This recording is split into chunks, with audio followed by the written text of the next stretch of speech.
Colombia university کے graduate student تھے، اور 1 سال پہلے انہیں اریسٹ کیا گیا تھا، جس کے بارے میں بہت سا شور مچا. لوگوں نے کہا کہ یہ گرین کارڈ ہولڈر ہیں، اور یہ اپنے نیچرلائزیشن کے انٹرویو کے لیے، سٹیزن شپ کے لیے انٹرویو کے لیے گئے ہیں، اور اس امر کے باوجود کہ وہ گرین کارڈ ہولڈرز ہیں اور ان کا انٹرویو کرنے کے بجائے انہیں جو ہے وہ اریسٹ کر لیا گیا. محسن مادوئی ان کا نام تھا. اور اس کے بعد 1 سال تک جو ہے یہ معاملہ چلتا رہا، آگے پیچھے ہوتا رہا. شروع میں جو ہے ان کو ڈیپورٹیشن ریموول پروسیڈنگ کا شکار بنا دیا گیا. اس کے بعد جو ہے وہ جوڈیشل سرکٹ، جس وقت سیکنڈ سرکٹ میں جاتے ہیں فیڈرل کورٹ میں، تو ضمانت پہ انہیں رہا کرا لیا جاتا ہے. اور اس کے بعد اب یہ معاملہ جو ہے دوبارہ جو ہے وہ امیگریشن جج کے سامنے جاتا ہے. اور میں سمجھتا ہوں امیگریشن جج نے بڑا اچھا فیصلہ دیا، ٹیکنیکل بنیاد پہ دیا. لیکن آج کل ہم دیکھ رہے ہیں کہ امیگریشن ججز جو ہے وہ انڈر پریشر ہیں. لیکن اس امیگریشن جج نے جو ہے جو فیصلہ دیا ہے، انہوں نے کہا کہ گو کہ یہ ٹیکنیکل بنیادوں پہ ہے. تو اس میں آپ کو معلوم ہوگا کہ جو ہمارے سیکریٹری آف اسٹیٹ ہیں مارکو روبیو، انہوں نے کہا تھا کہ اگر کوئی ایسی صورتحال پیدا ہوتی ہے اور اگر کوئی شخص اس قسم کا عمل کرتا ہے جس سے ہماری جو ہے فورن پالیسی متاثر ہوتی ہے اور ہماری سیکیورٹی، نیشنل سیکیورٹی متاثر ہوتی ہے، تو اس صورت میں گرین کارڈ ہولڈرز کو بھی جو ہے ڈیپورٹیشن کا شکار بنایا جا سکتا ہے. تو اس سلسلے میں انہوں نے ایک میمورینڈم وغیرہ بھی لکھا تھا. تو کورٹ میں جس وقت معاملہ آیا ہے تو کورٹ شروع سے کہتی رہی بھائی وہ میمورینڈم جو آپ نے بتایا تھا اس کو اتھنٹیکیٹ کر کے لائیے. اب اتھنٹیکیٹڈ کے سے مراد یہ ٹیکنیکل چیز ہے، اسے صرف اگر آسان الفاظ میں آپ کو میں بتا سکوں، ایز اے لائر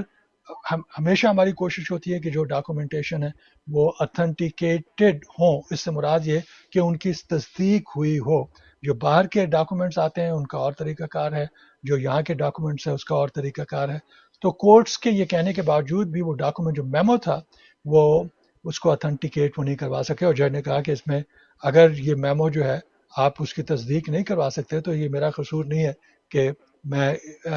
اس شخص کو جو ہے وہ ڈیپورٹیشن میں رکھوں. تو اس نے جو ڈیپورٹیشن کی پروسیڈنگ تھی وہ ٹرمینیٹ کر دی. جس وقت وہ پروسیڈنگ ٹرمینیٹ ہو گئی تو سیکنڈ سرکٹ کے پاس لائر گیا، انہوں نے کہا دیکھیے جی یہ ٹرمینیٹ ہو گئی ہے. اب اس شخص کے خلاف جو ضمانت والا معاملہ تھا وہ بھی جو ہے بند کیا جائے اور کیس بند کر دیا جائے. تو یہاں پہ جہاں پہ میں یہ دیکھ رہا ہوں کہ کیا غلطیاں ہوئی، وہاں پہ میں دیکھتا ہوں کہ اچھی لائرنگ جو ہے، جہاں پہ جو اچھی وکالت کی جاتی ہے اس میں بہت سے پہلو جو ہے وہ نکل آتے ہیں. بلکہ میں آپ کو بتاؤں کہ اس میں جو لیڈ کاؤنسل تھے وہ میرے کلاس میٹ تھے. کولمبیا میں ہم دونوں ایک ساتھ ہی ایک ہی کلاس میں موجود تھے. سائرس مہتا ان کا نام ہے، بریلینٹ لوئر. انہوں نے اس کیس میں ان کو ریپرزینٹ کیا تھا. تو کہنے کا مقصد یہ ہے کہ جہاں پہ اس قسم کی صورتحال پیدا آتی ہے تو وہاں پہ روشنی کی ایک لہر بھی ہمیں نظر آتی ہے. کہ اور میں عموماً یہ کہتا ہوں کہ دیکھیں کوئی بھی کنٹری جو ہے وہ ملک میں پرفیکٹ نہیں ہے، لیکن اس کنٹری کی ابھی بھی روٹس میں وہ جان موجود ہے کہ جہاں پہ اگر کوئی غلط بات ہوتی ہے تو وہاں پہ لوگ اس کا ساتھ دینے کے لیے کھڑے ہو جاتے ہیں. شروع میں آپ دیکھ لیجئے کہ جس وقت فارن پالیسی کے بارے میں اور سیکیورٹی کی بنیادوں کے اوپر ہلچل مچائی گئی تو کتنی یونیورسٹیز اور کالجز میں لوگوں کو جو ہے وہ اریسٹ کیا گیا، اور جو اس میں سے بہت سے گرین کارڈ ہولڈر تھے. اور آپ کو معلوم ہے کہ اگر نام میں لینا چاہوں تو بہت بڑی لسٹ موجود ہے. لیکن اس کے باوجود بھی ایسے لوگ بھی جو ہے کہ جو آ کے ان بچوں کو لیکچر دے رہے تھے کہ یہ مت کرو اور وہ مت کرو، اور دوسری طرف اپنے لیے جو ہے وہ فرسٹ امینڈمنٹ کے رائٹس رکھنا چاہتے ہیں، اپنے منہ میں جو بات آئے وہ کرنا چاہتے ہیں، چاہے وہ غلاظت سے بھری بھی کیوں نہ ہو، اور اس کی پروٹیکشن حاصل کر لیتے ہیں کہ جناب یہ فرسٹ امینڈمنٹ کے تحت اس کی پروٹیکشن موجود ہے. لیکن اگر یہ اسٹوڈنٹ جو لرن کر رہے ہیں اور جو سوسائٹی کے بارے میں سیکھ رہے ہیں اور اس کے جو بنیادی ستون ہیں ان کو دیکھ رہے ہیں اور ان پہ عمل کرنا چاہتے ہیں، تو آپ ان کو جو ہے روکنے کے لیے تیار ہو جاتے ہیں کہ اس قسم کی بات نہیں کی جا سکتی. تو یہ میں سمجھتا ہوں کہ اس میں جو اسٹریٹجی بنائی گئی لائرز کی جانب سے وہ یہ تھی کہ سب سے پہلے جو ڈیپورٹیشن کو رکوایا جائے. ڈیپورٹیشن رکوانے کا طریقہ کار یہ ہے کہ آپ کو فیڈرل کورٹ سے وہ نہیں ملے گی، آپ کو جو ہے فوری طور پہ امیگریشن جج سے نہیں ملے گی، آپ کو فیڈرل کورٹ میں آنا پڑے گا. اور اس کے بعد پھر جو ریموول پروسیڈنگ ہے اسے آپ اسے رکوا سکیں گے. اسی طرح سے ایک اور کیس بڑا دلچسپ کیس ہے اور بڑا اندھوناک کیس بھی، اور بڑا ٹریجک اس کا ایلیمنٹ ہے. اور اس میں آپ کو معلوم ہے کہ جو کلمار گارسیا ہے جو جن کا تعلق ایل سالواڈور سے ہے، ان کو کس چکر میں رکھا گیا، وہ بھی گرین کارڈ ہولڈر. اور پہلے جو ہے ان کے اپنے کنٹری میں ان کو بھجوا دیا جاتا ہے، پھر وہاں سے ایک جج کے فیصلے کے مطابق لایا جاتا ہے، پھر افریقن کنٹریز کے اندر شاپنگ ہو جاتی ہے کہ کہاں پہ بھجوایا جائے، اور اب ایک ڈسیزن آیا ہے جس میں یہ کہا گیا کہ اس شخص کو جو ہے اس اس دوبارہ ان کے ساتھ ایسا نہیں ہو سکتا۔ لیکن جو میں محسن مادوی کی بات کر رہا تھا، اس میں ابھی بھی یہ خطرہ موجود ہے کہ گورنمنٹ جو ہے دوبارہ اس معاملے کو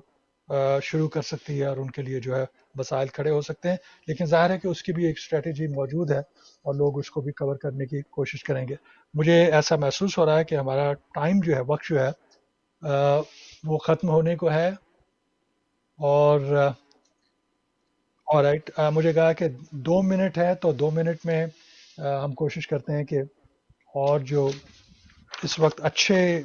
اسٹیپ آ رہے ہیں ان کو کور کیا جا سکے۔ اور وہ یہ ہے کہ ڈیموکریٹک پارٹی کی جانب سے جو ڈیموکریٹس ہیں، ہاؤس آف ریپرزینٹیٹو کے ممبر ہیں، اور ان کو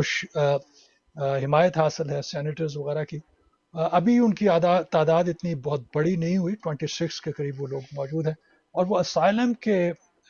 حوالے سے کچھ اقدامات کرنا چاہتے ہیں، اور جو غیر آئینی ان کی نظر میں اور بہت سے لائرز کی نظر میں اور ایز سول لبرٹیز کی آرگنائزیشن ہے ان کی نظر میں، یہ ہے کہ وہ طریقہ کار غلط ہے۔ امریکہ جو ہے وہ انٹرنیشنل ٹریٹیز کا، انٹرنیشنل لاء کا حصہ ہے۔ اس کے علاوہ جو لوکل لاز ہیں، ان لاز کے مطابق بھی جو ہے ان لوگوں کو جو ہے تحفظ ملنا چاہیے، اور وہ تحفظ یہ ہے کہ اگر وہ بارڈر پہ آتے ہیں اور گو کہ ان کے پاس پیپر نہیں ہے، تو ایسے لوگ خاص طور پہ کہ جو اپنے ملکوں سے بھاگ کے آ رہے ہیں اور اس کی وجہ یہ ہے کہ ان کی آزادی اور ان کی جان جو ہے وہ خطرے میں ہے، تو ان لوگوں کو اپنے آپ کو بچانے کے لیے اگر وہ بغیر بھی ڈاکومنٹیشن کے آتے ہیں تو کم از کم ان کو آنے دیا جائے، ان کو امریکن بارڈر سے جو ہے اندر لیا جائے، اور اس کے بعد ان کی بات سننے کے بعد جو ہے ڈیو پروسیس کے ذریعے سے ان کیسز کو آگے بڑھایا جائے۔ دیکھیے، اس ذمہ داری سے جو ہے امریکہ باہر نہیں نکل سکتا، لیکن اس کا یہ حل نہیں ہے کہ ہر شخص کو جو ہے بغیر اس کی بات سنے ہوئے اس کو جو ہے دھتکار دیا جائے، اس کو باہر پھینک دیا جائے۔ ہم انسان ہیں، انسان ایک دوسرے کی مدد کرتے ہیں، اور اگر ہم نے یہ رسپانسبلٹی لی ہے قانونی طور پہ، تو یہ رسپانسبلٹی پورا کرنا ایک نیشن کے طور پہ بھی ہمارا فرض بن جاتا ہے۔ ظاہر ہے اس کے مرحلے مشکل ہے، قانون جو ہے اگر آپ صحیح طور پہ اس کا استعمال کرنا چاہ رہے ہیں تو بڑے سینسٹیو اس کے طریقہ کار ہوتے ہیں، آپ کو آہستہ آہستہ آگے بڑھنا پڑتا ہے، لیکن اگر آپ جرم سے نجات حاصل کرنا ہے تو تمام مجرموں کو جو ہے وہ جس طرح سے کئی ملکوں میں ہوتا ہے کہ ان کو جو ہے وہ پھانسی کے تختے پہ چڑھا دو، کوئی بھی کیس کرنے کی ضرورت نہیں ہے، کوئی بھی پروف کرنے کی ضرورت نہیں ہے، انہیں جانور سمجھو، ان کے بارے میں یہ سمجھ لو کہ یہ لوگ جو ہے مجرم ہیں اور زندہ رہنے کے قابل نہیں ہیں، اور ان کو پھانسی پہ چڑھا دو۔ تو پھر تو جرم جو ہے وہ خود ہی ختم ہو جائیں گے۔ تو ایسے لوگ تو لیکن جو ہیومن رائٹس کی فلسفی ہے بڑی مختلف ہے، وہ یہ ہے کہ اگر جس آدمی وہ شخص جو ہے وہ معصوم ہے جب تک اس کا قصور جو ہے وہ ثابت نہیں ہوتا، تو اس قصور کو ثابت کرنے کے لیے آپ کو ایفرٹ کرنی پڑتی ہے۔ سسٹم جتنا زیادہ مضبوط ہوگا اس کے اتنے اچھے اثرات جو ہیں وہ نکلیں گے۔